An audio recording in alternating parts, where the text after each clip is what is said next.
Welcome to the Deep Dive, Future Builders and Innovators.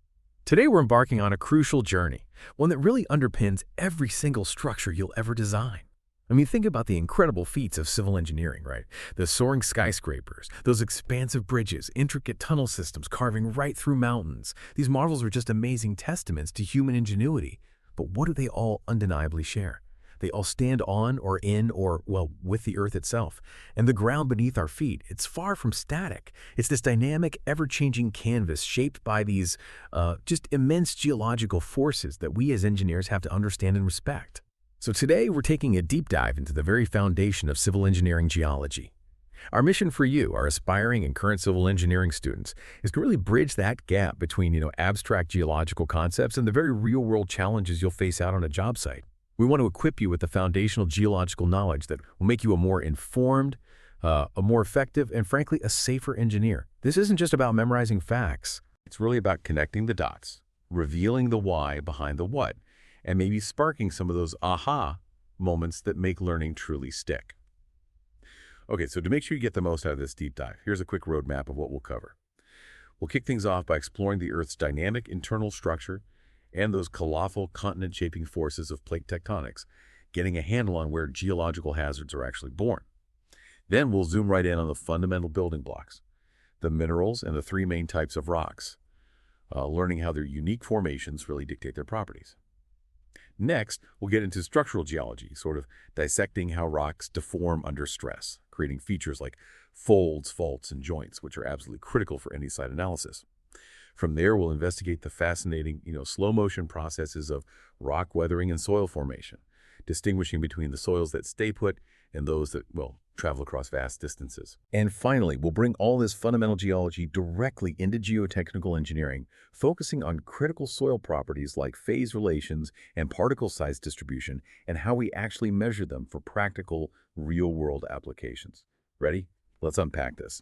Okay, let's get right into our first section, the Earth's geological foundations for engineers.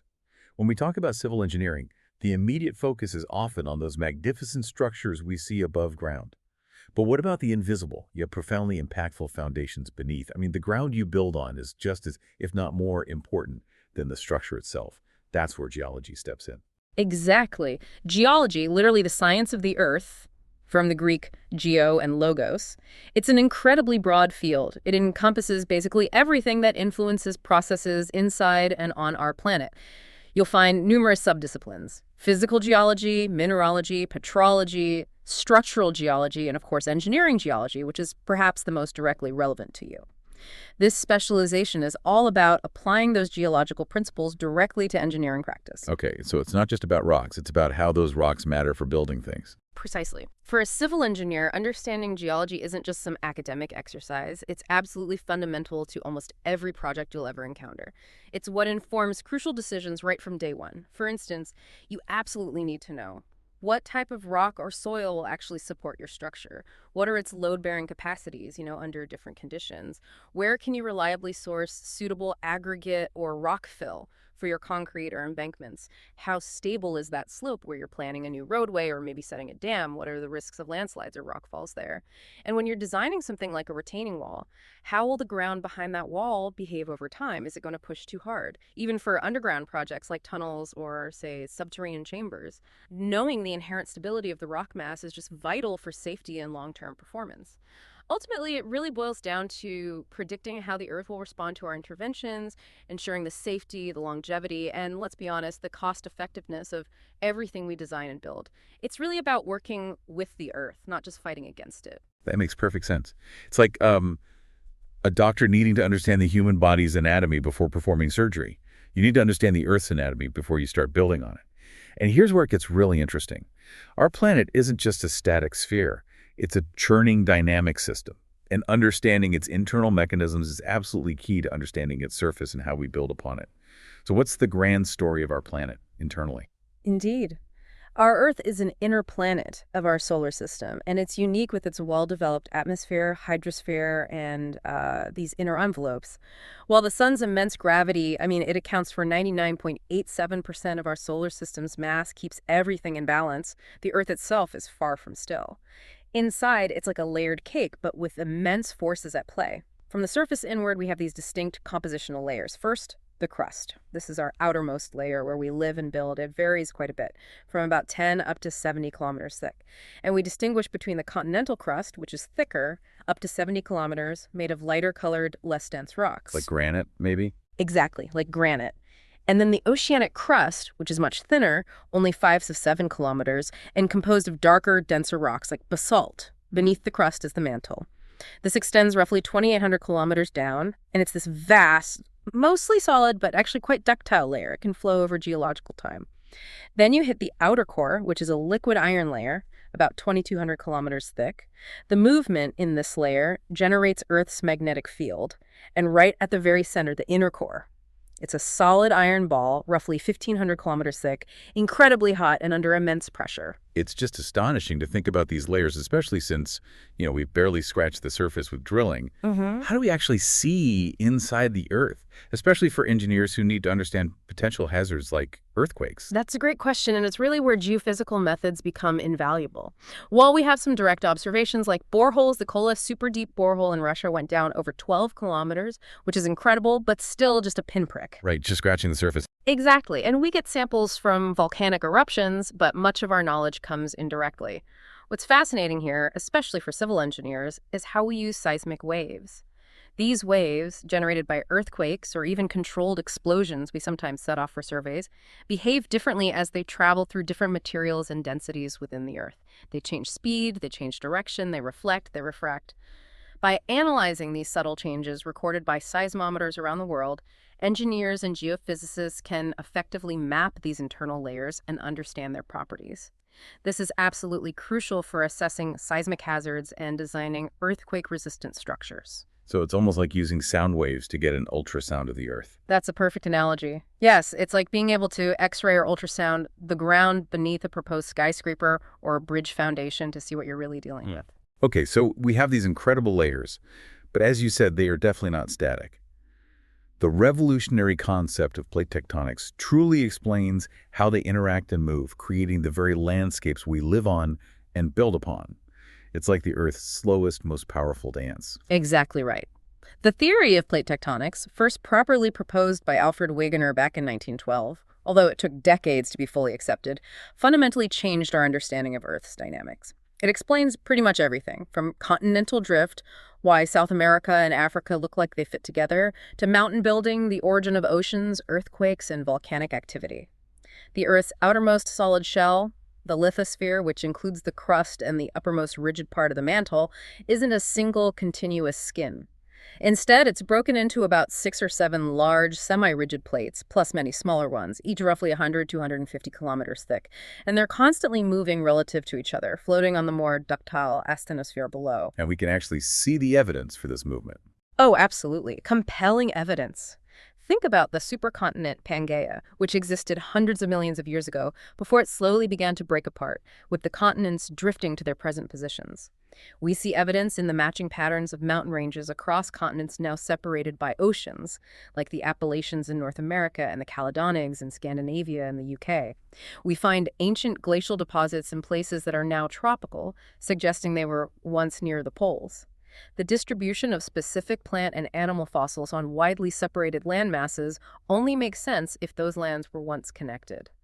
And then there's paleomagnetism, which records the Earth's ancient magnetic field in rocks, showing how continents have moved relative to the magnetic poles. But for engineers, the most striking day-to-day evidence is the global distribution of earthquakes and volcanoes. They aren't random, they're concentrated right along these plate boundaries where the action happens. Okay, so these boundaries are the critical zones. What are the different types? Right. These plate boundaries are zones of intense geological activity, and understanding them is paramount for civil engineers. There are 3 main types. First, divergent boundaries. Here, plates move apart. Think of it like a seam ripping open. This usually starts within continents as continental rifts, like the East African Rift Valley, and can eventually evolve into oceanic rifts, forming mid-ocean ridges like the Mid-Atlantic Ridge, where new oceanic crust is created. Second, convergent boundaries. These are zones where plates move towards each other. This leads to either subduction, where one denser plate slides beneath another, or collision if both plates are buoyant continental crusts. Subduction, that's where you get trenches and volcanoes, right? Exactly. Ocean convergence can create deep-sea trenches and volcanic island arcs like the Philippines or Japan. Ocean-continent convergence forms continental volcanic arcs like the Andes mountain range along the west coast of South America. And then continent collision, where neither plate wants to subduct, builds massive mountain belts like the Himalayas, where India is crashing into Asia, or the Alps in Europe. The third type is transform boundaries. Here, plates slide horizontally past each other, often offsetting mid-ocean ridges or forming major strike-slip faults. The famous San Andreas Fault in California is a prime example of this. Okay, wow. So knowing which type of boundary is nearby is crucial. Absolutely critical. If we connect this to the bigger picture, knowing the type of plate boundary beneath or near your construction site directly informs your seismic hazard assessment. How strong could an earthquake be? How often might they occur?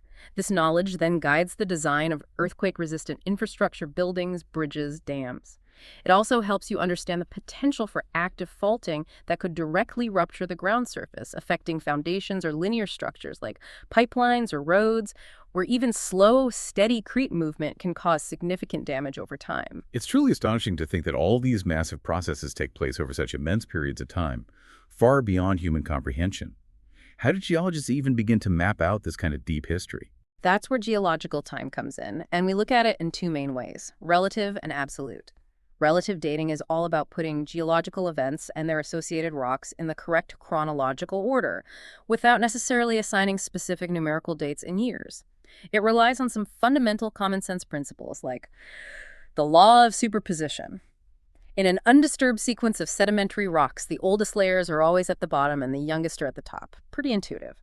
The principle of original horizontality. Sedimentary layers are initially deposited flat, or nearly flat. If you see them tilted or folded, that deformation happened after they were deposited. The principle of cross-cutting relationships. A geological feature like a fault or an igneous intrusion that cuts across another rock body must be younger than the rock it cuts. Makes sense. You can't cut something that isn't there yet. Precisely.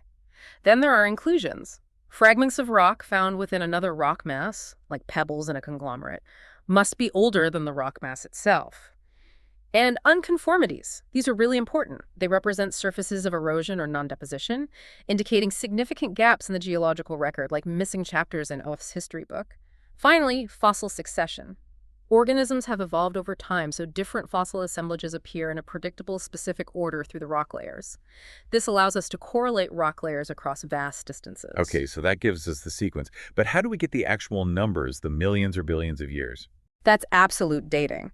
This determines the actual age of rocks in years, primarily through the decay of naturally occurring radioactive elements within minerals. Things like uranium decaying to lead in zircon crystals, or potassium decaying to argon in minerals like feldspar or mica. These elements decay at a known, constant rate, like a very, very slow clock.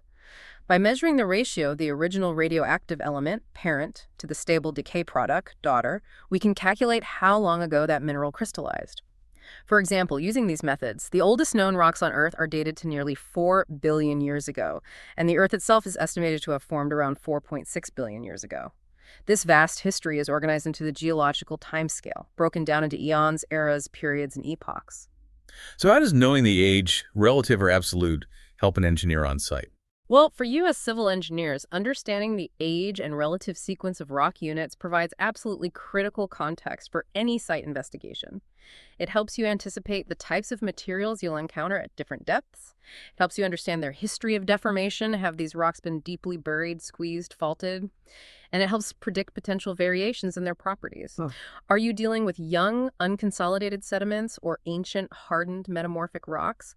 All of this is just vital for making robust, informed design decisions. It's like reading the site's entire biography before you try to build a new chapter on it. You need that backstory. Amazing. Okay, now that we've grasped the grand story of Earth's formation and movement, let's zoom in a bit. Before we talk more about how the Earth moves and breaks, we need to talk about what is actually known as the basic ingredients, the minerals, and how they combine to form rocks. So let's move to our second section. Rocks and minerals, the building blocks. Indeed, minerals are really the Earth's fundamental components. Scientifically, a mineral is defined quite strictly. It has to be naturally occurring, a solid substance, generally formed by inorganic processes, though there are some exceptions, possess an ordered internal arrangement of atoms, a crystal structure, and have a chemical composition and physical properties that are either fixed or vary within a definite range. The smallest complete unit pattern that builds up a whole crystal structure is called a unit cell. And there are 7 basic shapes that define the different crystal systems, like cubic, tetragonal, hexagonal, and so on. To deal with the thousands of known minerals, we use a chemical classification scheme, and by far the most abundant and significant group, especially for engineers dealing with rocks and soils, are the silicates. Silicates. Silica, like sand. Quartz. Exactly. Quartz is a prime example. What's truly fundamental here is the silicon-oxygen tetrahedron, a little pyramid shape with one silicon atom bonded to 4 oxygen atoms, written chemically as AO44. This is the basic building block of all silicate minerals. Different ways these tetrahedra link together isolated in pairs, rings, single chains, double chains, sheets, or complex 3D frameworks create the vast diversity of silicate structures and minerals, each with unique properties. Common rock-forming silicate minerals you'll encounter constantly include quartz, feldspar, which is actually a group, mica, like biotite and muscovite, hornblende, olivine, pyroxene, the list goes on. And for non-silicates, minerals like calcite and dolomite, which make up limestone and dolostone respectively, are also incredibly important in engineering contexts. Okay, so minerals are the pure ingredients. Rocks are like the recipes made from them. That's a great analogy. Rocks are defined as stable aggregates of one or more of these minerals. They form independent bodies in the Earth's crust as a result of definite geological processes. The whole process of rock formation is called petrogenesis. And for civil engineers, understanding that mineral composition is vital because the properties of the individual minerals directly dictate the overall engineering properties of the rock or the soil derived from it. For instance, minerals like quartz are incredibly hard, durable, and chemically stable. That makes them excellent, long-lasting aggregates for concrete or road base. But then you have calcite, the main component of limestone. It's relatively soft and, more importantly, highly susceptible to chemical weathering, especially dissolution by slightly acidic water. This can lead to serious long-term foundation issues like sinkholes and karst terrain, or even the degradation of concrete if reactive aggregates aren't properly managed. So it's not just the rock, but really what the rock is made of, down to the mineral level. That's a critical insight. Absolutely, and it gets even more dramatic sometimes. Consider the tiny plate-shaped clay minerals, things like kaolinite, elite, montmorillonite. These often form from the chemical weathering of less stable minerals like feldspars. These seemingly insignificant microscopic components can profoundly impact soil behavior, its plasticity, its strength, and especially its swelling potential when it gets wet. It's astonishing how microscopic change in a mineral's crystal structure and its interaction with water can dictate whether your foundation remains stable for decades or is prone to catastrophic swelling and heave that can literally tear a building apart. Wow, that really puts it into perspective. The ingredients matter a huge deal. Okay, so just like families have different origins and characteristics, so do rocks. Each time tells a unique story about its formation, and that story has real implications for engineers. Let's delve into the 3 main rock families: igneous, sedimentary, and metamorphic. Let's start with igneous rocks, often truly born from fire.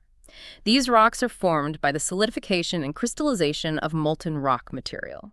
We distinguish between magma, which is molten rock within the Earth, cooling slowly over thousands or millions of years. This slow cooling allows large crystals to grow, forming plutonic or intrusive igneous rocks like the classic granite. And then there's lava, which is molten rock that erupts and emerges at the Earth's surface. It cools much more rapidly, sometimes almost instantaneously, which doesn't give large crystals time to form. This results in volcanic or extrusive igneous rocks, often fine-grained or even glassy, like basalt or obsidian. So slow cooling deep down, fast cooling on the surface. Does that affect how strong they are? It mainly affects the texture, the grain size. But we also classify igneous rocks based on their mineral content, which generally relates to their silica SiO2 content. Rocks with lower silica content, like less than 50%, are termed basic or mafic. They're typically rich in magnesium and iron minerals like olivine and pyroxene, making them darker in color and denser. Examples include gabbro, intrusive, and basalt, extrusive. Rocks with higher silica content, say over 65%, are termed acid or felsic. They're rich in minerals like quartz and potassium feldspar, making them lighter in color and less dense. Examples are granite, intrusive, and rhyolite, extrusive. And there are intermediate compositions too, like diorite and andesite. For engineers, igneous rocks are generally among the strongest and most durable rocks you'll find. Their interlocking crystalline structure gives them high strength, and they usually have low permeability. This makes them excellent choices for construction aggregates, road-based materials, armor stone, and robust foundation materials. However, their cooling history dictates their grain size, which can affect strength slightly. And importantly, they often cool and contract, forming predictable fracture patterns or joints, which are crucial to understand when designing excavations or tunnels in these rock masses. Okay, so those are the fire-forged rocks. Strong and durable usually.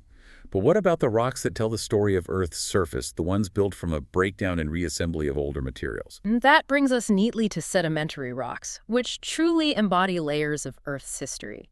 These rocks are formed through a grand cycle of destruction and reformation. It begins with the weathering and erosion of pre-existing rocks on the Earth's surface, whether they were igneous, metamorphic, or even older sedimentary rocks. These weathered products, bits of rock and minerals, are then transported by agents like water, wind, ice, or gravity, and eventually accumulated or deposited in basins like oceans, lakes, or river valleys. The crucial transformation from loose sediment like sand or mud into solid rock is called diagenesis.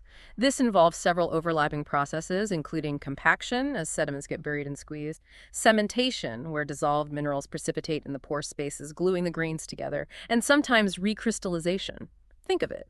Mud becomes shale or mudstone, sand becomes sandstone, gravel turns into conglomerate or breccia. So it's like nature's concrete, but taking a lot longer. In a way, yes. And we can broadly categorize sedimentary rocks by their formation process. The most common are detrital or clastic rocks, formed from the accumulation of solid fragments, clasts, derived from the mechanical destruction of older rocks. They're classified primarily by particle size: conglomerate and breccia from gravel, sandstone from sand, siltstone from silt, and shale or mudstone from clay mud. Then there are chemical sedimentary rocks formed by the chemical precipitation of dissolved substances from water. Examples include limestone, formed from precipitated calcium carbonate, chert from precipitated silica, rock salt or gypsum from evaporating saline water. We also have biogenic or biochemical organic rocks, formed from the accumulation of organic remains or materials produced by living organisms. Examples include fossil-rich limestone or chalk from skeletal remains, or coal from compacted plant material. And sometimes you even get mixed origin rocks that combine these processes, like a calcareous sandstone, sand cemented by calcite. These sound much more variable than igneous rocks. What are the engineering implications? Incredibly varied, yes. That's the key takeaway. Limestones, while often appearing strong, can be prone to dissolution by groundwater, especially slightly acidic water. This forms karst landscapes with features like caves, conduits, and dangerous sinkholes, a major hazard for foundations that can literally swallow a structure whole if not identified. Shales and mudstones can be notoriously weak, highly compressible, leading to settlement issues, and prone to swelling when they absorb water, or slaking, disintegrating, when exposed to cycles of wetting and drying at the surface. Very challenging materials. Sandstones, depending on the type of grains and especially the quality and type of cement holding them together, can range from incredibly strong and durable, like some quartz sandstones, to very friable and easily erodible. And crucially, the inherent layering, the bedding planes in almost all sedimentary rocks, introduces significant anisotropy. This means their strength, permeability, and other properties can vary dramatically depending on the direction relative to the bedding. This is a vital factor for slope stability analysis, is the bedding dipping out of the slope, and tunnel design. You simply cannot assume uniform strength in all directions. That's a really powerful point about anisotropy and the variability. Okay, so we had rocks born from fire and rocks built layer by layer from older bits. What about the ultimate shapeshifters, the ones transformed by intense heat and pressure deep within the Earth? That's our third major family, metamorphic rocks. These are truly transformed rocks. Any existing rock, igneous, sedimentary, or even another metamorphic rock, if it gets subjected to new, intense environmental conditions, specifically increased heat, increased pressure, and/or changes in the chemical environment, like interaction with hot fluids, it will undergo changes to its mineral composition and its crystalline textures. The absolute key here is that this transformation occurs while the rock remains essentially in a solid state. It doesn't melt completely. If it melts, it becomes magma and forms an igneous rock upon cooling. This process of solid-state change is called metamorphism. We often talk about metamorphic grades, which reflect the intensity of the heat and pressure involved. Low grade involves relatively mild changes, maybe at temperatures of 150 to 200 degrees centigrade. A classic example is shale transforming into slate, where the tiny clay minerals start to align. Medium grade involves more significant changes, increased crystal size, and the growth of new metamorphic minerals like micas. Slate might become phyllite, then schist, showing a distinct sheen or layering. High grade involves extreme conditions, maybe temperatures as high as 600, 700 degrees C or even higher, leading to radical changes in texture and mineral assemblages. Schist might transform into gneiss, with distinct banding of light and dark minerals. So they change their look and their minerals. How do we classify them based on that? We primarily classify metamorphic rocks based on their texture, specifically whether they show foliation or not. Foliated rocks exhibit a planar arrangement of mineral grains or structural features, often giving them a layered or banded appearance and allowing them to split more easily along these planes. Examples progress with increasing metamorphic grade. Slaty cleavage in slate. Very fine-grained, excellent splitting into thin, flat sheets. Great for roofing historically. Schistosity in schist. Visible alignment of platy minerals like micas, giving the rock a shiny or sparkly appearance and a tendency to split into wavy surfaces. Gneissosity, or gneissic banding in gneiss. Coarser grained rock with distinctive banding due to the segregation of light-colored minerals like quartz and feldspar, and dark-colored minerals like amphibole or biotite. Then there are non-foliated rocks. These generally lack a planar structure and have a more massive uniform grain size with little or no preferred crystal orientation.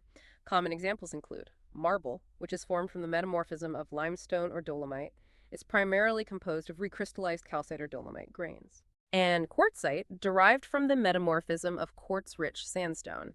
It's extremely hard and strong because the original quartz grains are fused together. Okay, so foliation, that layering, sounds like it could be important for engineering, similar to bedding in sedimentary rocks. Absolutely. For civil engineers, metamorphic rocks like gneiss and schist often possess high intrinsic strength, but, and this is critical, they can be highly anisotropic due to their foliation. Just like bedding planes in sedimentary rocks, this foliation means their strength, stiffness, and permeability can vary dramatically depending on the direction of applied stress relative to the foliation planes. This is a paramount consideration for tunnel design. Is the tunnel axis parallel or perpendicular to the foliation? Dam foundations, potential leakage paths along foliation, and rock slope stability. Can blocks slide out along foliation planes? While non-foliated rocks like marble and quartzite are generally very strong and more isotropic, uniform properties in all directions, the presence of impurities or relic structures from their parent rock can still influence their behavior and must be carefully assessed during any site investigation.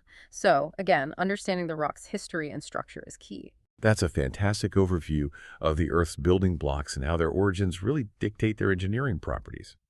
Now that we know what rocks are made of and how they form, let's explore how they react to the immense slow-motion pressures within the Earth. Rocks don't just sit there, they bend, they break, they tell a story of deformation. This brings us to Section 3, Structural Geology, Understanding Rock Behavior. Right, structural geology is all about understanding these deformations. And we often start by looking at planar structures, which are essentially two-dimensional geological features that provide crucial orientation information about a rock mass. We've already mentioned bedding, which refers to the layering you typically see in sedimentary rocks formed during deposition. Each bed represents a distinct period or environment of sediment accumulation. Foliation, as we just discussed, is a more complex planar arrangement found primarily in metamorphic rocks. It results from the parallel alignment of platy or elongated mineral grains, the flattening of grains, or compositional banding, usually due to intense directed pressure during metamorphism. Think of slaty cleavage in slate, schistosity in schist, or gneissic banding in gneiss, which allow these rocks to be easily split along these planes. Now, the crucial thing for describing these planes is their attitude, or their precise orientation in three-dimensional space. We define this using two measurements: strike and dip. You measure these in the field using tools like a Brunton compass or a geological compass clinometer. The strike is the compass direction, azimuth, of a horizontal line formed by the intersection of that geological plane, like a bedding plane or foliation, with an imaginary horizontal plane. Think of it as the direction of the line where the tilted plane meets a flat water surface. The dip is the angle of inclination of that geological plane measured downwards from the horizontal plane.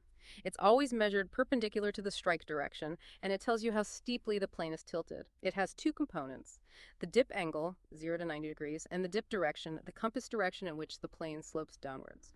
Okay, so if I'm picturing this correctly, strike is the line you could walk along on that tilted surface without going uphill or downhill, and dip is the direction and steepness of the steepest slope if you walk directly down it. That's a perfect way to visualize it. Exactly. And what's fascinating and incredibly vital for you as engineers is how these seemingly simple orientation measurements directly impact stability. Imagine a steep dip of a bedding plane or a major joint set angling into an excavation or a tunnel opening. That orientation can create a major instability risk, potentially leading to dangerous wedge failures or planar slides, where a whole block of rock simply slides out along that weakness plane. Understanding strike and dip allows for accurate geotechnical modeling, predicting potential failure modes, and conducting essential risk assessment for the design of foundations, tunnels, and cut slopes. It ensures you design for the actual conditions, promoting stability and safety for decades to come. It's fundamental mapping. It's incredible how those subtle orientations can dictate so much. Okay, so rocks might seem solid, but as we've hinted, they respond to forces in very predictable ways. It's all about stress, strain, and ultimately whether they bend or break. Precisely. The major structures we see folds, faults, and joints are all formed due to the deformation of rocks, and this deformation is a direct response to stress. In physics, stress is simply defined as force applied per unit area. In geology, we often think about three main types of directed stresses acting on rock bodies. Compression. This involves forces pushing directly towards each other, acting to squeeze and shorten a rock body. Think of a vise. Tension, or extension. This involves forces pulling directly away from each other, acting to stretch or elongate or pull apart a rock unit. Think of pulling on a rope. Shear. This involves forces acting parallel to a surface but in opposite directions, causing distortions similar to cards in a deck sliding past each other. Now, in response to these applied stresses, rocks experience strain, which is defined as any change in the original shape, size, or volume of an object. Rocks subjected to stresses greater than their inherent strength begin to deform or strain. If the deformation is elastic, the rock behaves like a spring. It deforms when stress is applied, but returns to its original shape and size when the stress is removed. However, every rod has an elastic limit or yield strength. Once the stress exceeds this limit, the rock undergoes permanent deformation. This permanent deformation happens in one of two main ways. Folding, which is ductile deformation. This is a permanent change in shape or size without the rock actually breaking or losing cohesion. The rock bends or flows. Or fracturing, which is brittle deformation. This involves a loss of cohesion under the deforming stress, leading to a break, like a crack or a fault. So whether a rock bends, ductile, or breaks, brittle, isn't just random, right? What factors decide which way it will go, and how does that affect our engineering decisions? This seems really important. It is absolutely crucial, yes. Several key factors control whether a rock under stress will fail in a ductile or brittle manner. Temperature. This is a big one. Higher temperatures generally promote ductile, bendy behavior. Think of how metal behaves differently when cold, brittle, versus hot, ductile. Rocks deep in the earth are hotter and tend to deform ductily. Confining pressure. This is the pressure exerted on a rock equally from all sides, primarily due to the weight of overlying rocks. Higher confining pressures, found deeper underground, tend to inhibit brittle fracture and favor ductile flow. It's harder to break something when it's being squeezed from all sides.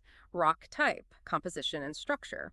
Some rocks are inherently more brittle due to their mineralogy and structure, like strong, well-cemented quartz sandstones or granite at low temperatures, while others are inherently more ductile, like rock salt, gypsum, or some shales, especially when wet or warm.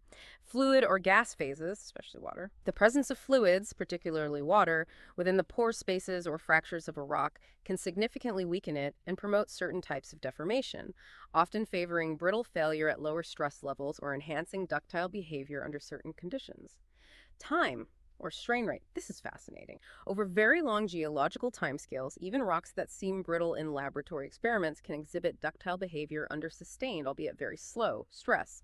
Conversely, applying stress very rapidly tends to favor brittle failure. Okay, that makes sense. So how does this translate to engineering? Well, for you as engineers, understanding these factors is paramount for predicting rock mass behavior. For instance, deep tunnels might encounter significant ductile rock behavior, where the rock slowly squeezes or flows into the opening over time, requiring flexible or yielding support systems rather than rigid ones. Near-surface structures, however, like shallow foundations or open pit mines, are often more concerned with brittle failure, sudden and potentially catastrophic breaks along faults or joints. Knowing these controlling factors allows you to predict how a rock mass is likely to respond to your excavations, loads, and environmental changes, like adding water, and therefore to select the most appropriate construction methods and support systems to ensure long-term stability and safety. You design differently for squeezing rock versus rock that might suddenly fracture. That's a critical distinction. And when rocks do deform ductily, under compression. One of the most visible and sometimes spectacular signs are folds, where originally flat rock layers have been bent and warped. These are truly Earth's gentle bends, or sometimes really not as gentle. Exactly. Folds are defined as undulations or bends developed in the rocks, the Earth's crust, primarily as a result of those compressional stresses causing ductile deformation. They can vary dramatically in shape, from simple, gentle up and down wave patterns to incredibly complex, overturned, and convoluted geometrical forms. And they range in scale from regional structures stretching for kilometers down to tiny crenulations visible only in a hand specimen or under a microscope. We primarily classify simple folds into two main types based on their shape and the relative age of the rocks within them. An anticline is generally an upward arching fold, like an A shape. In a simple anticline, the rock layers dip away from the center of the fold, and typically the older rocks are found exposed in the core or center of the fold after erosion. A syncline is generally a downward arching fold, like a U or V shape, forming a trough. In a simple syncline, the rock layers dip towards the center of the fold, and typically the younger rocks are preserved in the core. Okay, anticline up, syncline down. Are there specific parts of a fold we talk about? Yes, when describing folds, we use specific terminology. The limbs, or flanks, are the two sides of the fold, on either side of the center. The axial plane is an imaginary plane that divides the fold as symmetrically as possible. It bisects the angle between the two limbs. The axis, or hinge line, is the line formed by the intersection of the axial plane with any specific folded layer. It represents the line of maximum curvature. We also need to consider the orientation of the fold axis itself. It might be horizontal, but often it's tilted. The angle the fold axis makes with the horizontal plane is called the angle of plunging. So folds can be non-plunging, horizontal axis or plunging. Special types of folds that are roughly circular or elliptical in map view include domes, an upwarp structure where layers dip away from a central point in all directions, like an overturned bowl, and basins, a downwarp structure where layers dip toward a central point from all directions, like a right way up bowl. Right, so how do these folds, these bends in the rock, affect engineering projects? If we connect this to the bigger picture for civil engineers, the presence of folds means that rock layers can have highly variable dips and inclinations over very short distances. You might drill a borehole in one spot and find nearly flat layers, move 50 meters and find steeply dipping layers. This variability is crucial for evaluating rock slope stability, as a sudden change in dip direction or angle can create planes of weakness that daylight into an excavation. Folds can also significantly influence groundwater flow paths. Anticlines can sometimes trap oil or gas, while synclines might channel groundwater. The fractured crests of anticlines can be highly permeable, while compressed cores of synclines might be less so. This is vital for anticipating dewatering challenges during construction or designing effective dam foundations to prevent leakage. And of course, planning linear infrastructure like highways, railways, or pipelines across folded terrains requires careful geological mapping and consideration to avoid unforeseen difficulties in excavation, ensure foundation stability, and manage potential groundwater issues. It's definitely like building on a rumpled, uneven blanket instead of a nice, flat one. Definitely adds complexity. Okay, while folds show bending and ductile deformation, faults are all about breaking specifically, brittle failure, where blocks of rock have actually moved relative to each other.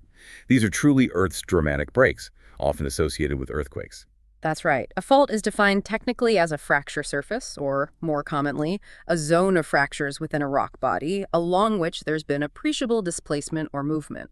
They occur when stresses, typically compressional, tensional, or shear, exceed the brittle strength of the rock within the Earth's crust. And yes, sudden movement along faults is the primary cause of most earthquakes. To describe the geometry of a fault, especially dipping faults, we use two key terms related to the blocks of rock on either side of the fault plane. The hanging wall is the block of rock that lies geometrically above the inclined fault plane, and the footwall is the block of rock that lies geometrically below the fault plane. Imagine miners tunneling along a fault. The wall they could hang their lantern on is the hanging wall. The one they walk on is the footwall. Okay, hanging wall above, footwall below. How are faults classified based on how these blocks move? Faults are primarily classified based on the apparent relative movement of these blocks along the fault plane. A normal fault occurs when the hanging wall block moves down relative to the footwall block. This type of faulting is typically caused by tensional, extensional stresses that are pulling the crust apart, like at divergent plate boundaries or in rift valleys. Conversely, a reverse fault happens when the hanging wall block moves up relative to the footwall block. This is generally caused by compressional stresses that are pushing the crust together, shortening and thickening it, common at convergent plate boundaries. Now, a specific type of reverse fault is a thrust fault. This is simply a reverse fault where the fault plane has a low angle of dip, typically defined as less than 45 degrees or sometimes even less than 30 degrees relative to the horizontal.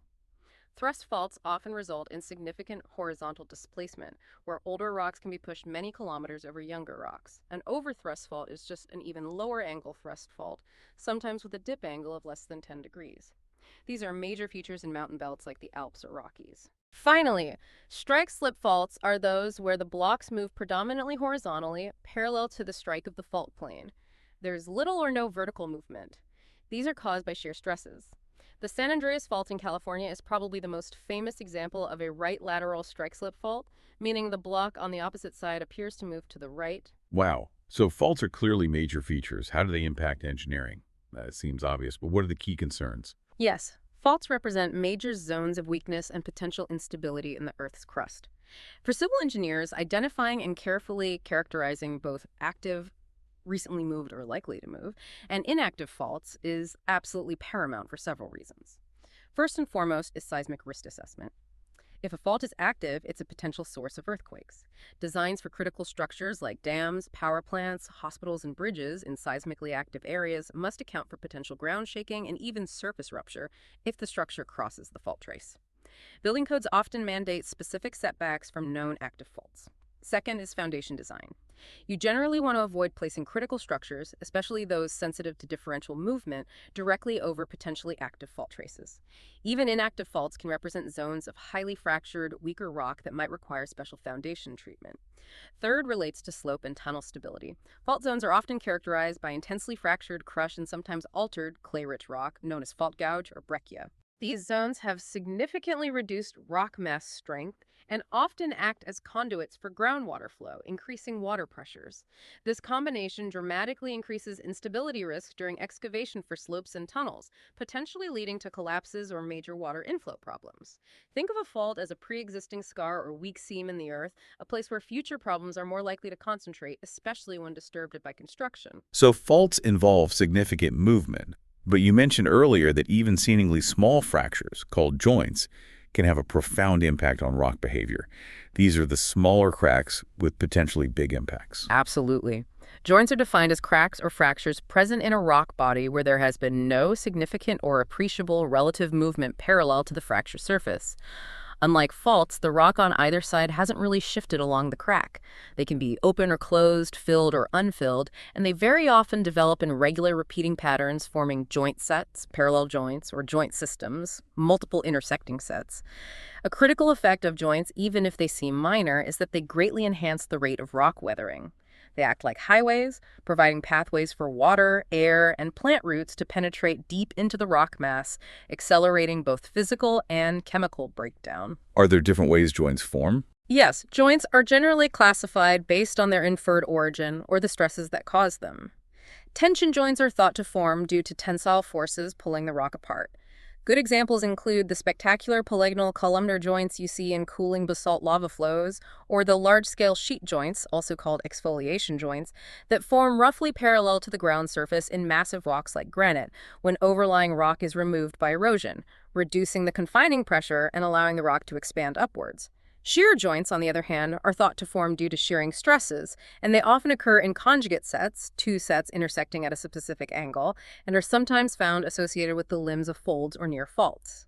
Okay, so this raises the important question for engineers. How do these seemingly minor features, these cracks without movement, actually impact engineering projects? Why are they so critical? Joints are absolutely critical, often more critical than major faults for routine stability analyses because they are so pervasive. They impact projects in several key ways. First, they significantly reduce the overall rock mass strength. A heavily jointed rock mass is inherently much, much weaker and more deformable than an intact block of the same solid rock. The strength is governed by the joints, not the intact rock between them. Second, they fundamentally control the permeability and groundwater flow within the rock mass. Joints act as the primary pathways for water infiltration and movement. This can lead to problems like high pore water pressures reducing stability, frost wedging in cold climates, and accelerated chemical weathering deep within the rock mass along these fracture surfaces. Third, and perhaps most importantly for stability, the orientation, spacing, continuity length, Roughness and infilling material of joint sets are the most critical factors controlling the stability of rock slopes, tunnel excavations, and dam abutments. Failures in rock masses, whether it's a single block falling, a wedge sliding out, or a large slope collapse, almost always occur along these pre-existing planes of weakness defined by joints. Therefore, detailed mapping and analysis of joint systems are absolutely indispensable for almost any project involving rock excavation or foundations on rock. You have to know where the potential failure planes are. Fascinating how even a crack without significant movement can be so profoundly impactful. Okay, one more structural feature.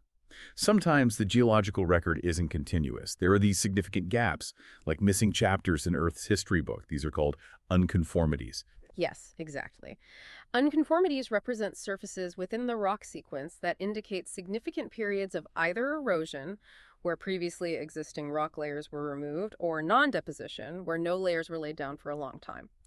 Essentially, they signify major breaks or gaps in the geological timeline recorded at that location, where potentially millions of years of rock record are missing. While there are several specific types, three important ones for engineers to recognize are a disconformity, which is an erosional surface separating parallel sedimentary layers. This indicates a period of uplift and erosion occurred, but without significant tilting or folding before deposition resumed. These can sometimes be subtle and hard to spot.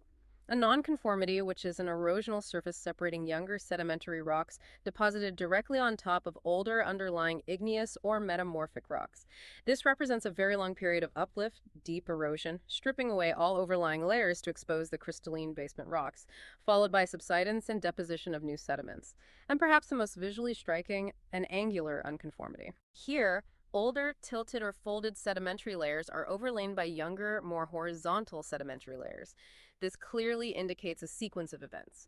Deposition of the older layers, then a period of significant deformation, tilting, folding, and erosion, followed by renewed deposition of the younger layers on top of the eroded, angled surface. So these aren't just geological curiosities.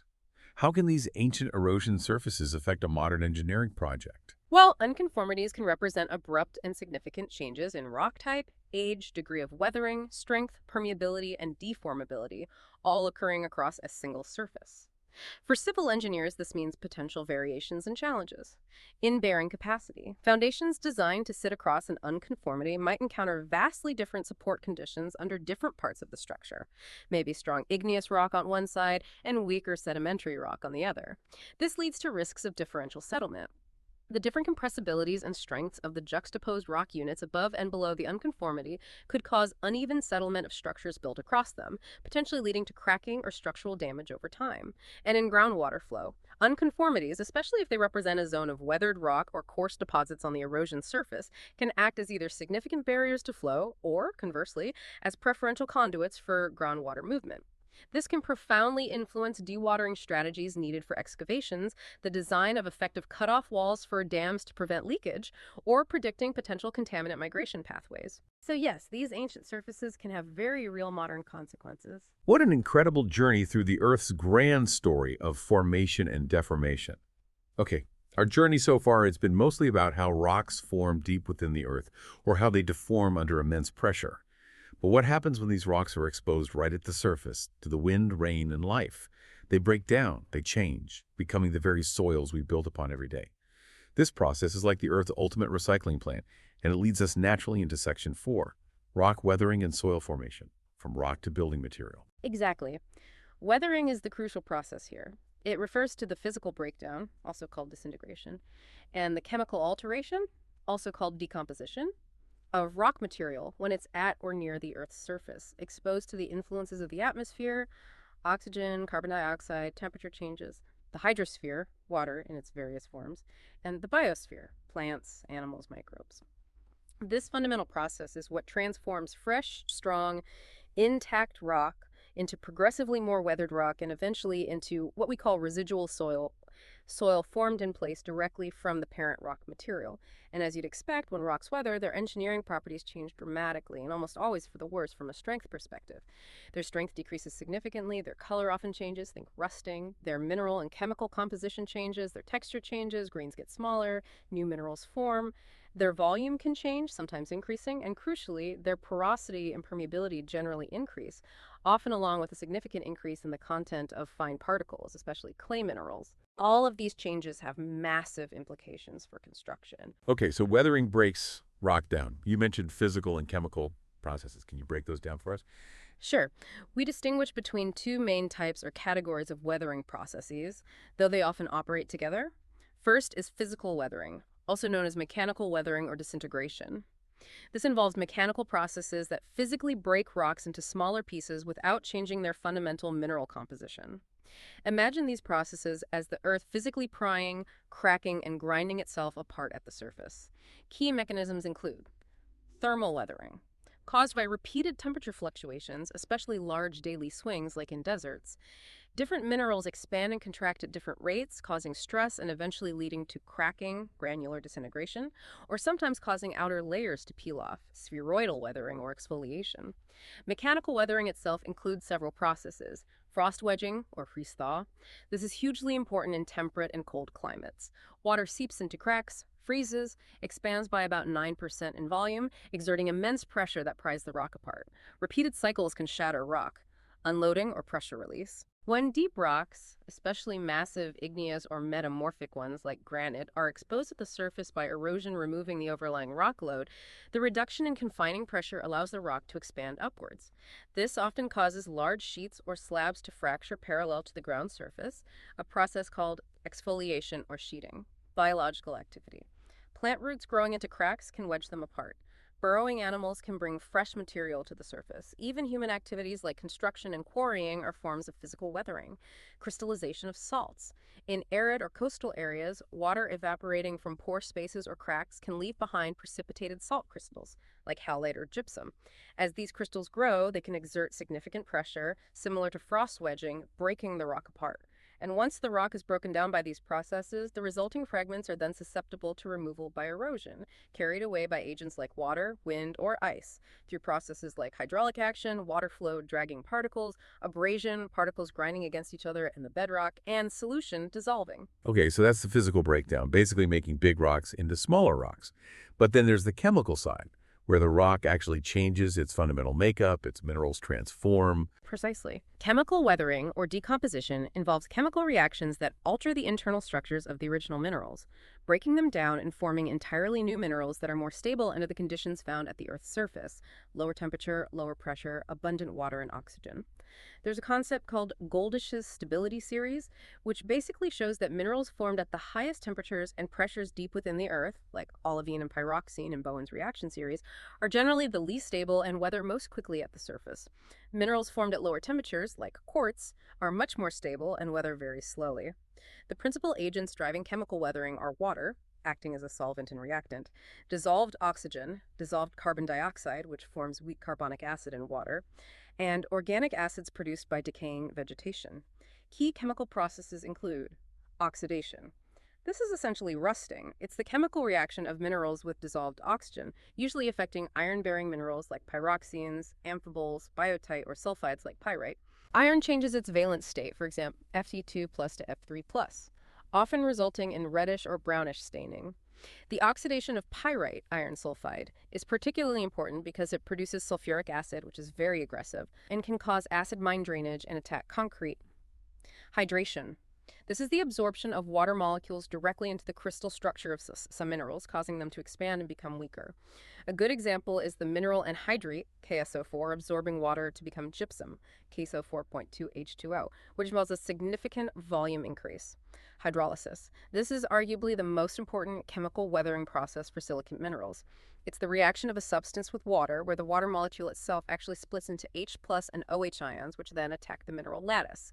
This is the primary process responsible for the breakdown of feldspars, the most abundant minerals in the crust, and other silicates to form various clay minerals like kaolinite, elite, smectite, montmorillonite, plus dissolved ions like potassium, sodium, and calcium. Carbonation, or solution. This involves the reaction of carbonic acid formed when CO2 dissolves in water with minerals, especially carbonate minerals like calcite, HCO3, and limestone and marble. The carbonic acid makes the calcite much more soluble, dissolving it and carrying away calcium and bicarbonate ions in solution. This is the process responsible for the formation of caves and karst landscapes. Okay, so hydrolysis makes clays, carbonation dissolves limestone.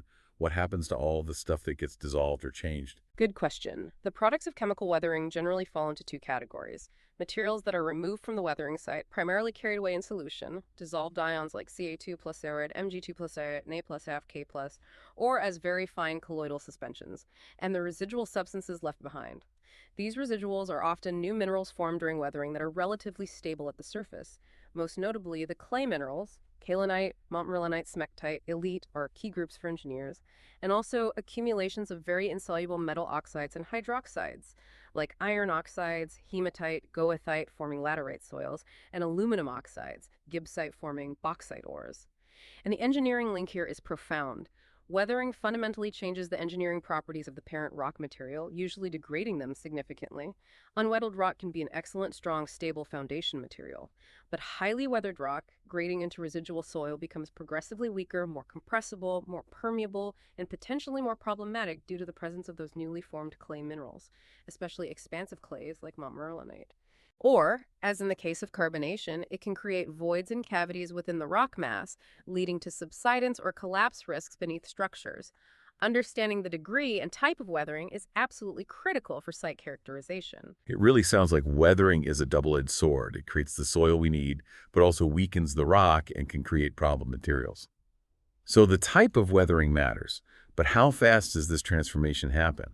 It's clearly not uniform across the globe or even across a single hillside. What factors speed up or slow down this vital process? Knowing this seems critical for engineers trying to predict conditions. That's absolutely right. The rate at which weathering proceeds is controlled by several interacting key factors. It's a complex interplay. First, perhaps most obviously, the properties of the parent rock itself are crucial. This includes its mineralogy specifically, mineral solubility and resistance to chemical attack, remember Goldich's series. Quartz weathers very slowly, feldspars and mafic minerals are intermediate, while calcite and salts weather very quickly. It also includes the rock's physical structure. Is it massive and unfractured, or is it already heavily jointed, fractured, or thinly bedded? More fractures mean more surface area exposed to weathering agents, so it weathers faster. Second, climate plays a dominant role. This encompasses both temperature and precipitation. High rainfall and hot temperatures generally maximize the rates of chemical weathering reactions. Think of the deep red soils in the humid tropics, that's intense chemical weathering. Conversely, cold temperatures combined with sufficient moisture to allow for frequent freeze-thaw cycles significantly accelerate physical weathering, frost wedging. Arid climates tend to have slow chemical weathering, but maybe significant physical weathering due to temperature swings or salt crystallization. Third, the presence or absence of vegetation in soil itself influences the rate. A thick soil layer can actually protect the underlying bedrock to some extent, but the abundant organic activity, root respiration producing CO2, organic acids from decay, within that soil generally promotes and accelerates chemical weathering at the soil-bedrock interface. Plant roots also contribute physically. Other factors include geomorphology or topography. Steep slopes may experience faster erosion, constantly exposing fresh rock, while flat areas might allow deep weathering profiles to develop. Elevation can influence temperature and precipitation. The aspect of a slope, which direction it faces, can affect temperature and moisture. Biological activities, as mentioned, from microbes to plants to animals and humans, all play a role. And simply exposure time. The longer a rock is exposed to surface conditions, generally the more weathered it will become, assuming other factors are equal. Finally, the depth of weathering itself can vary significantly. It's often unusually deep along zones of pre-existing weakness, like major joints, shear zones, and folds, where water can penetrate more easily. The overall depth is influenced by the depth of the water table, the time available, the climate, and the permeability of the rock mass. Okay, that makes sense. Climate, rock type, time. So how does this help engineers? Can they predict the depth of weathering? Well, understanding these controlling factors allows engineers to make much better predictions about the likely condition of the ground they'll encounter at a particular site, even before drilling. For instance, if you're working in a humid tropical climate on a granite bedrock, you should anticipate potentially very deep residual soils, maybe tens of meters thick, and know that the engineering properties, strength, compressibility, will likely vary significantly with depth through different weathering grades.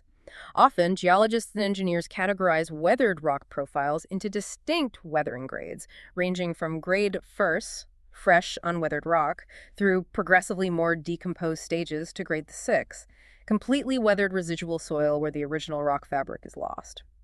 Recognizing these factors and patterns is crucial for planning effective site investigations, predicting the long-term behavior of foundations and excavations, and making informed decisions about how to design for the specific, often variable site conditions encountered. It helps avoid nasty surprises during construction. Definitely want to avoid those. Okay, so rocks weather, they break down physically and chemically, influenced by climate and rock type. But then what happens to the resulting soil particles? Do they just stay put right where they formed, or do they get moved around? This leads us to our final distinction in this section. Residual versus transported soils. This sounds fundamental. It is a absolutely fundamental differentiation for understanding soil origins and predicting their likely behavior. Residual soil, from the Latin residuum, meaning remainder, is defined as soil material that has been derived directly from the weathering of the bedrock immediately beneath it, and has essentially formed in place without significant movement away from its source. Its texture, mineralogy, and chemical composition often still reflect, at least partially, the characteristics of the parent rock from which it formed. You often see a gradual transition from soil down through weathered rock to fresh bedrock. Transported soil, on the other hand, is formed when the products of weathering, soil particles, rock fragments, are moved or transported by some natural agent away from their original place of formation and then deposited elsewhere. Because these soils have been moved, mixed, and often sorted during their journey, they can have properties that are very different from the bedrock they now happen to overlie. They are essentially unrelated in origin to the rock immediately beneath them. So residual soil is homegrown, transported soil is an immigrant. What moves the transported soils? That's a good way to put it. Transported soils are created through the interconnected geological processes of erosion, transportation, and deposition. Erosion is the initial process of detaching and setting in motion the weathering products from their original place.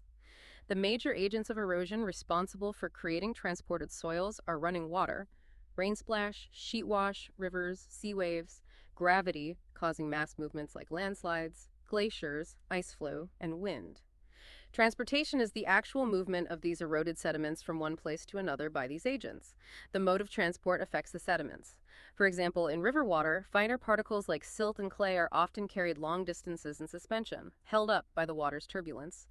Larger particles such as sand and gravel tend to roll, slide, or bounce along the riverbed through processes called traction and siltation. And some rock material is transported completely dissolved in the water as part of the river's solution load. Wind transports sand and dust. Glaciers carry everything from huge boulders down to fine rock flour embedded within the ice or pushed in front. Finally, deposition occurs when the transporting agent loses energy and can no longer carry its sediment load. The sediments then settle out and accumulate. Rivers deposit sediments on floodplains, in deltas where they enter lakes or the sea. Wind deposits sand in dunes or fine dust as locusts. Glaciers deposit material directly as till when the ice melts or as outwash sediments carried by meltwater streams. Lakes and oceans are major depositional environments. So the transporter gives the soil its name. Often, yes. We commonly classify transported soils based on the primary agent responsible for their transportation and deposition, glacial soils, transported and deposited by glaciers or their meltwaters, e.g., till, glacial outwash, glacial lake clays, often very mixed materials, alluvial soils, transported by running water, rivers and streams, and deposited along river valleys, for example in floodplains, terraces, alluvial fans, deltas, often layered and sorted by size, lacustrine soils, formed by deposition in quiet freshwater lakes, for example lake clays and silts, often very fine-grained and potentially compressible, marine soils, formed by deposition in the seas and oceans, for example marine clays, silts, sands, can vary widely depending on the coastal environment, aeolian soils, transported and deposited by wind, e.g. sand dunes, lotuses, which is windblown silt. Lotus can have unusual engineering properties, colluvial soils, move downslope primarily by gravity, accumulating at the base of slopes or in hollows, for example talus slopes, landslide debris, often poorly sorted, loose, and inherently unstable. Why is knowing if a soil is residual or transported so important for an engineer? It's fundamental to characterizing a site and anticipating potential challenges. Residual soils, because they formed in place, often show a somewhat predictable gradational change in properties from the surface down to bedrock. Their characteristics are directly related to the parent rock and the climate. Transported soils, however, can be highly variable, both vertically, showing distinct layers or stratification from different depositional events, and horizontally. Their properties are related to the source rocks the sediments came from, which could be far away, the transport process, which sorts and modifies particles, and the depositional environment, and they often bear little resemblance to the properties of the bedrock immediately beneath them. For example, thick deposits of alluvial soils in a river valley can be soft and highly compressible, posing significant settlement risk for foundations even if the underlying bedrock is strong. Colluvial deposits at the base of a slope are, by their very nature, inherently unstable and prone to future movement, requiring careful stability analysis before building on or near them. Aeolian loess can be strong when dry, but prone to collapse when saturated. So, this basic distinction, residual versus transported, is one of the first things you need to figure out about a site. It immediately guides your thinking about the likely soil profile, the potential variability, and the types of engineering problems you might encounter. It directly impacts foundation design choices, slope stability analysis, excavation planning, and material suitability assessments. It helps you build the right conceptual model for the ground conditions rather than being caught off guard by unexpected layers or behaviors. That makes a huge amount of sense. Okay, what an incredible journey we've taken through the Earth's inner workings and surface processes. From its fiery birth and the slow dance of continents to the patient weathering that breaks down mountains into the soils beneath our feet. We've charted the Earth's grand geological narrative. Now let's bring it all together and see how civil engineers specifically apply this geological knowledge to the very material they work with most intimately every single day. Soil. This is our final section, Section 5. Geotechnical engineering, understanding soil properties. This is where the geology really meets the engineering practice. Exactly. And what's truly fascinating here is that humans have been grappling with geotechnical challenges, problems involving soil and rock foundations, slopes, and earth structures for millennia, long before the scientific discipline of geotechnical engineering formally existed. We see evidence everywhere in history. Ancient civilizations that flourished along mighty rivers like the Nile, the Tigris, and Euphrates, the Huanghe in China, the Indus Valley, they all built extensive systems of dikes and levees for irrigation and flood protection as early as 2000 BC. That's geotechnical engineering in practice. The ancient Greeks used isolated pad footings and strip and raft foundations for their temples, showing an understanding of load spreading. The monumental construction of the Egyptian pyramids, starting around 2750 BC, posed absolutely formidable challenges regarding foundation stability on Nile sediments, the stability of the pyramid slopes themselves, and constructing underground chambers. They clearly learned a lot, presumably through some trial and error. We also see examples of failures. Many pagodas built in China starting around 68 AD were founded on silt and soft clay, where the foundation pressures often exceeded the soil's bearing capacity, leading to extensive tilting and damage over centuries. And of course, the iconic Leaning Tower of Pisa, begun in 1173 AD, is perhaps the most famous classic example of soil-bearing capacity problems. Its renowned tilt, which eventually reached over 5 meters out of plumb before stabilization, was primarily caused by excessive compression occurring within a weak clay layer located about 11 meters below the ground surface. It took incredibly sophisticated modern geotechnical interventions, including carefully excavating soil from underneath the north side, the high side, to partially correct the tilt and stabilize it in recent decades. So, people have been learning about soil the hard way for a long time. When did it become more of a science? While these ancient builders certainly learned through observation and experience, the rigorous scientific understanding and mathematical tools we rely on today emerged much more recently, really blossoming over the last few centuries. We can trace a progression. Pre-classical work like Billaud's soil classification in 1729, then classical phase 1 with giants like Charles Augustin Coulomb in France, 1776, applying calculus to analyze retaining walls and earth pressures, and later W.J.M. Rankine in Scotland, mid-1800s, developing his earth pressure theory. Classical Phase 2 saw important contributions like Henri Philibert Gaspard Darcy in France, 1856, defining the coefficient of permeability, which is still fundamental for understanding water flow in soils, and Joseph Boussinesq, 1885, developing theories for stress distribution in soil beneath foundations. Osborne Reynolds in the UK, 1887, observed dilatancy in sand. Modern soil mechanics really took off in the early 20th century. Albert Atterberg in Sweden around 1908 developed the consistency limits, liquid limit, plastic limit for characterizing clay plasticity, which we still use universally. Fellenius analyzed slope stability. But the towering figure, widely acknowledged as the father of modern soil mechanics, was Karl Terzaghi, 1883-1963, an Austrian civil engineer. His groundbreaking work, particularly his theory of consolidation published in 1923, explained how clays settle over time under load due to the squeezing out of poor water. His book Erdbaumechanik, Soil Mechanics, in 1925, essentially established the discipline, and by 1939 he famously declared, with the advances made, that most foundation failures were no longer unpredictable acts of God, but could be understood and prevented through proper geotechnical principles. That's quite a declaration. It really highlights the power of applying science. Absolutely. This history teaches us that while the fundamental problems of geotechnical engineering, bearing capacity, settlement, slope stability, earth pressures are ancient, the scientific understanding and quantitative predictive capabilities to mitigate them are relatively new and are still continuously evolving as we improve our understanding of complex soil behavior and develop new investigation and analysis techniques. It underscores the crucial link between geology and engineering practice. Okay, so after this incredible historical journey and understanding the scientific development, let's get back to basics. What does all this mean for soil itself? We've talked about rocks, weathering, residual soils, transported soils. How do engineers precisely define the material they were working with, differentiating it clearly from the solid rock we discussed earlier? That's an absolutely crucial distinction for practical purposes. In geotechnical engineering, soil is specifically defined as an unspinted aggregate of mineral grains and decayed organic matter, humus, with liquids, primarily water, but could contain contaminants, and gases, usually air, occupying the empty void spaces between the solid particles.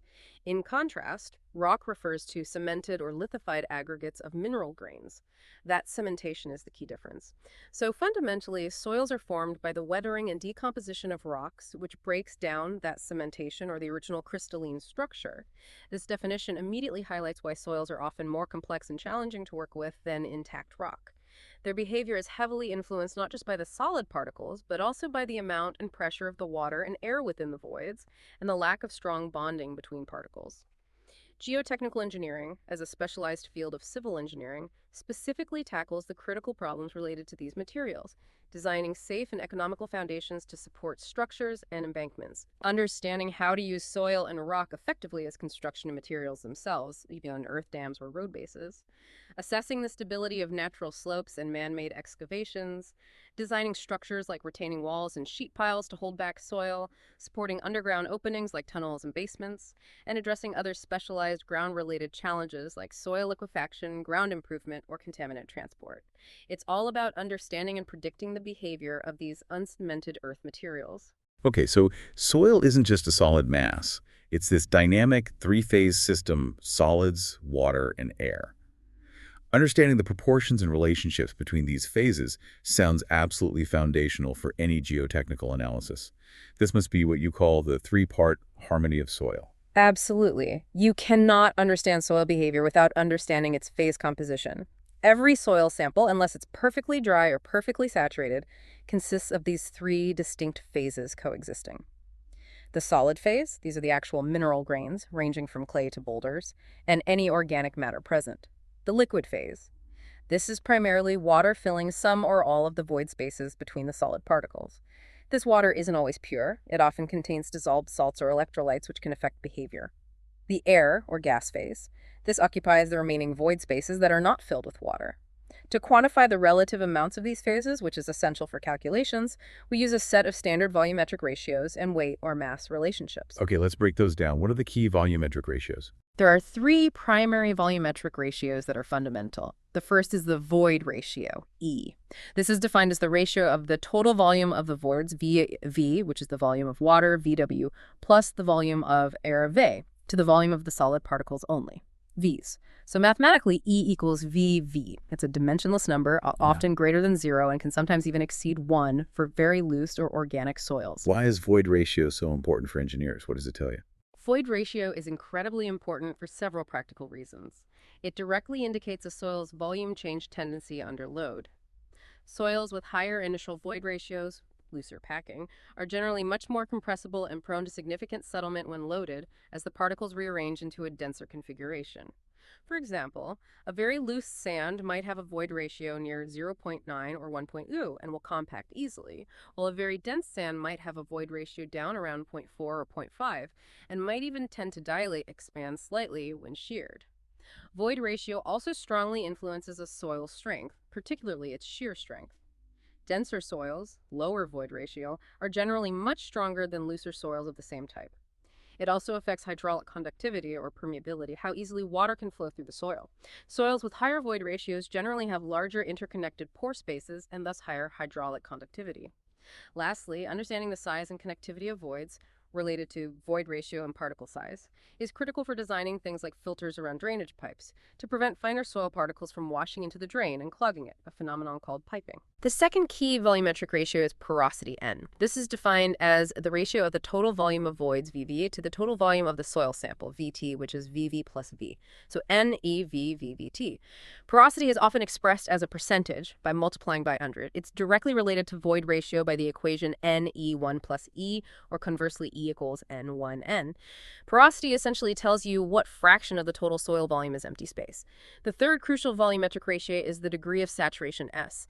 This tells you how much of the void space is actually filled with water. It's defined as the ratio of the volume of water, VW, to the total volume of voids, VV, and it's almost always expressed as a percentage. So SVW, VV, 100%.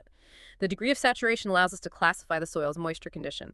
A completely dry soil has S 0%. A completely saturated soil, all voids filled with water, no air, has S equals 100%. And a partially saturated or unsaturated soil has a saturation between 0% and 100%. How does the degree of saturation affect engineering behavior?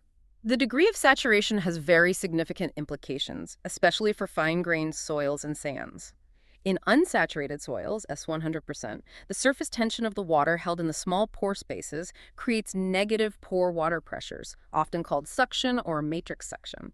This suction acts like a weak cement, pulling the soil particles together and giving the soil additional apparent strength and stiffness.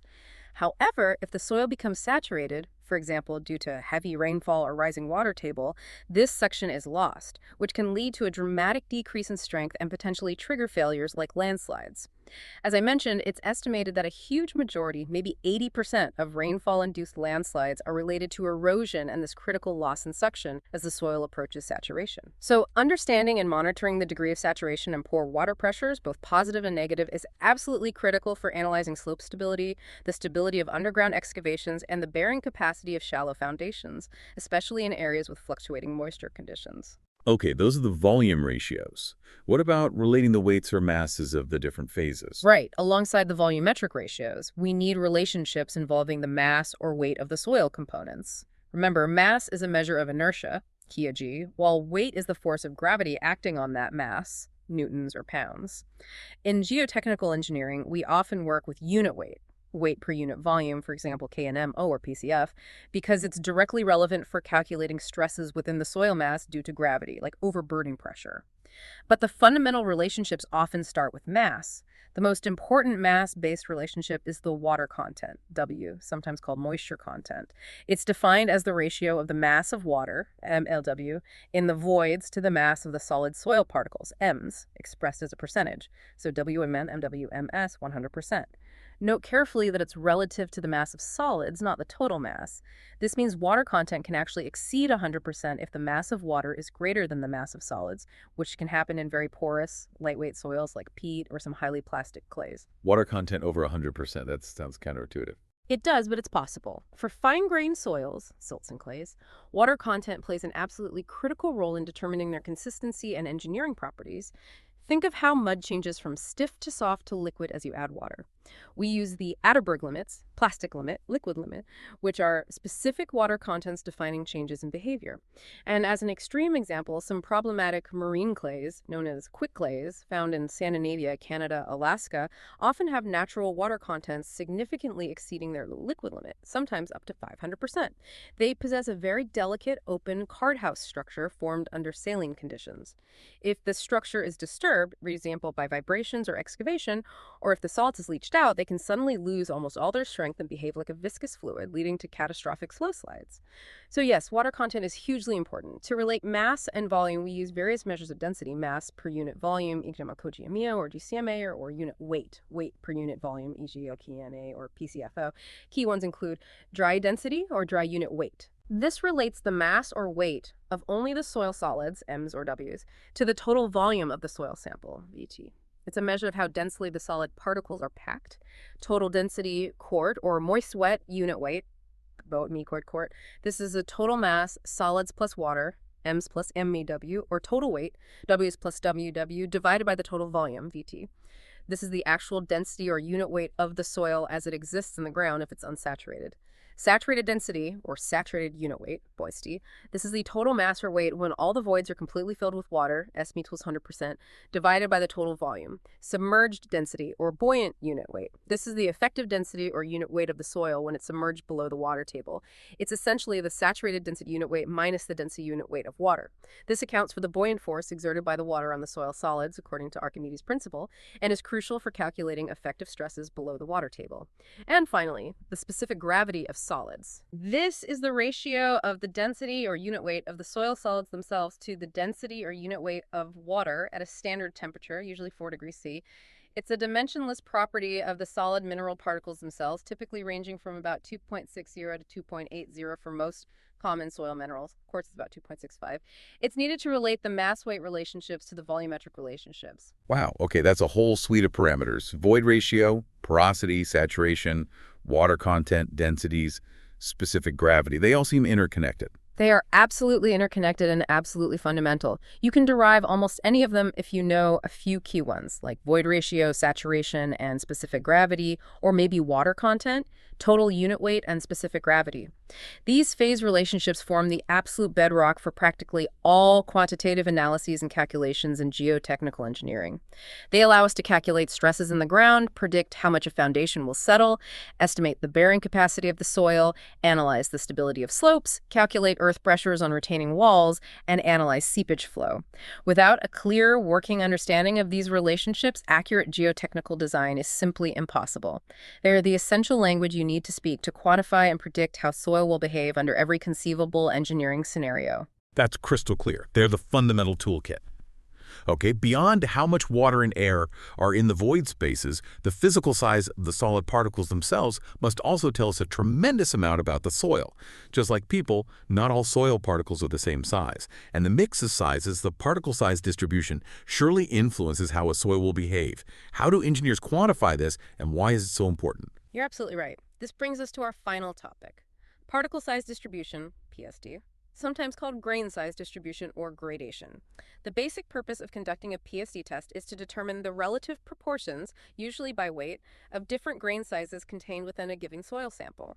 This distribution significantly affects nearly all the important engineering properties of a soil, particularly for coarse-grained soils, and it's absolutely required for properly classifying the soil according to standard systems like the Unified Soil Classification System, USCS, or AACER2. We broadly categorize soils based on particle size limits, which can vary slightly between different systems, but common boundaries, often using millimeters, are boulders, larger than, say, 250 to 300 millimeters, about 1 foot. Cobbles, roughly 60 to 75 millimeters, up to 250 to 300 millimeters, fist size to head size. Gravel, from about 2 millimeters or 4.75 millimeter, the number 4 sieve, up to 60 to 75 millimeter, often subdivided into coarse, medium, and fine gravel. Sand, from 0.075 millimeters, under 200 sieve, up to 2 millimeters or 4.75 millimeters, also subdivided into coarse, medium, and fine sands. Silt, from 0.002 millimeters or sometimes 0.0005 millimeters up to 0.0075 millimeters. These are fine particles, often feeling smooth or slightly gritty, non-plastic or slightly plastic. Clay. Particles smaller than 0.0002 millimeters, 2 microns. These particles are microscopic, often plate-shaped, and exhibit plasticity and cohesion when wet due to electrochemical forces between particles.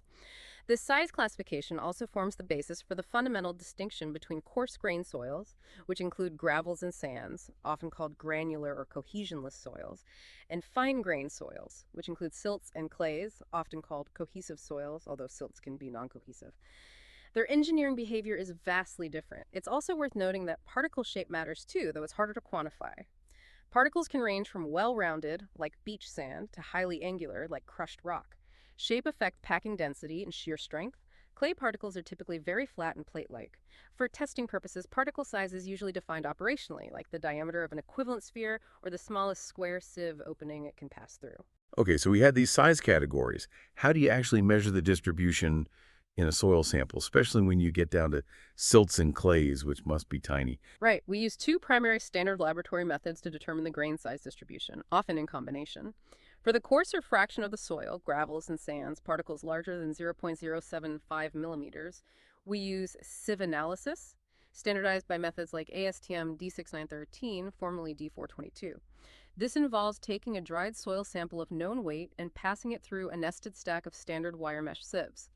Each sieve has square openings of a precisely known size, ranging from large openings, for example, 75 millimeters at the top, down to the number 200 sieve, 0.075 millimeter opening at the bottom, with a solid pan underneath to catch the finest material. The stack of sieves is shaken mechanically for a set period. Afterwards, the mass of soil retained on each individual sieve is carefully weighed. From these weights, we calculate the percentage of the total sample retained on each sieve, and more importantly, the cumulative percentage of the sample that is finer than each sieve size, percent passing. For the fine fraction of the soil, silts and clays, particles smaller than 0.075 millimeters, sieving isn't practical. So we use hydrometer analysis, standardized by methods like ASTM D7928, also formerly part of D422. This method is based on the principle of sedimentation, specifically Stokes' law. Stokes' law relates the terminal settling velocity of small, spherical particles falling through a viscous fluid, like water, to their size, diameter, the fluid viscosity, and the densities of the particle and the fluid. Larger particles settle faster than smaller particles.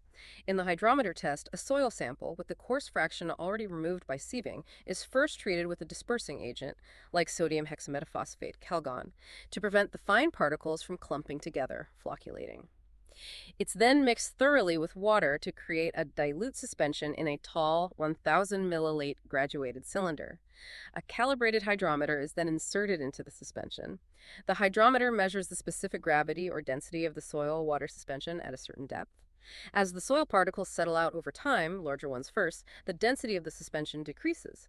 Hydrometer readings, along with temperature measurements, which affect water viscosity, are taken at specific elapsed time intervals, for example, 1 minute, 2 minutes, or 4 minutes, up to 24 hours or longer. Using Stokes' law and the hydrometer readings, we can calculate the equivalent diameter of particles still in suspension at the measurement depth at each time point, and the percentage of particles finer than that diameter. Okay, so you get all this data, percent passing different sieve sizes, percent finer than calculated diameters from the hydrometer. What do you do with it? You take all that data and plot it on a specific type of graph called a grain size distribution curve.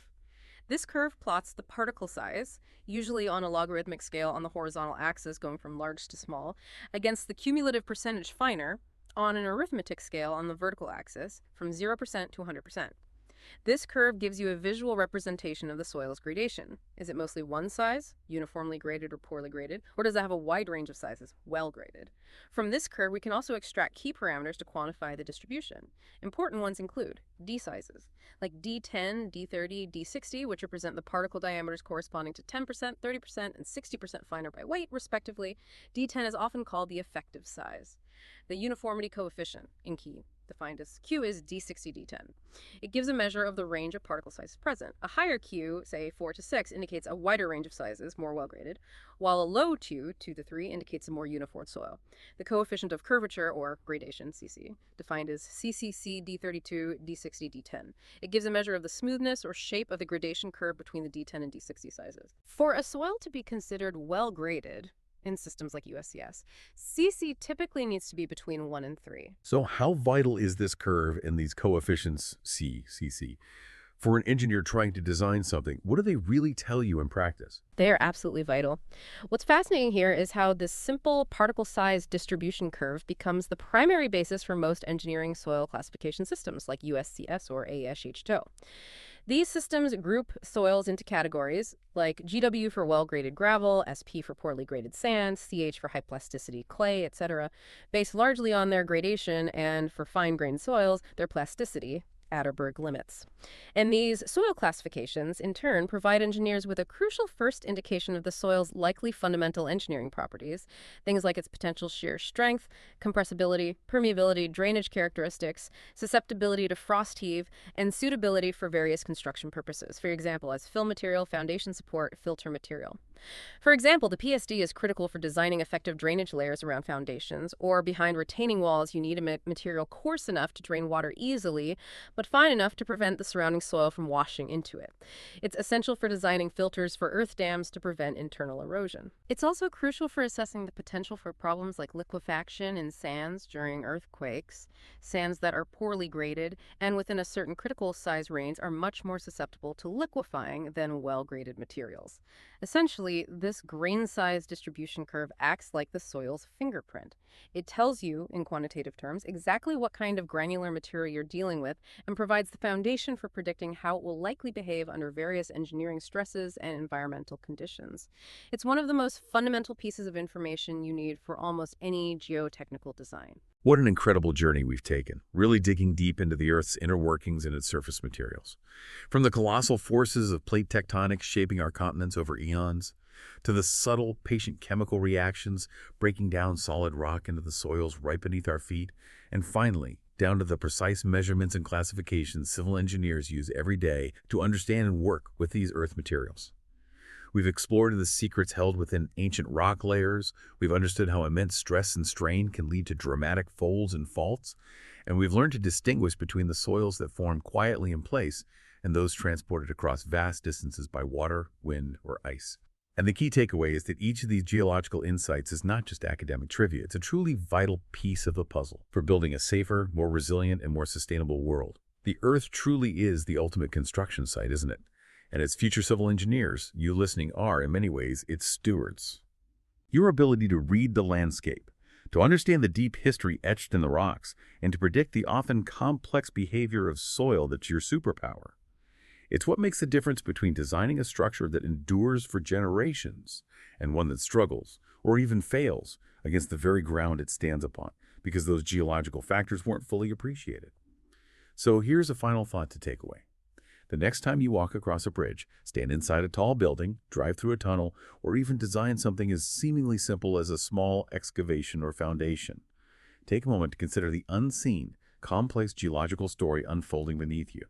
How might the ancient dance of tectonic plates hundreds of millions of years ago, or the slow grind of weathering over millennia, or even the hidden orientation of a tiny joint system be influencing the stability and performance of that very structure today?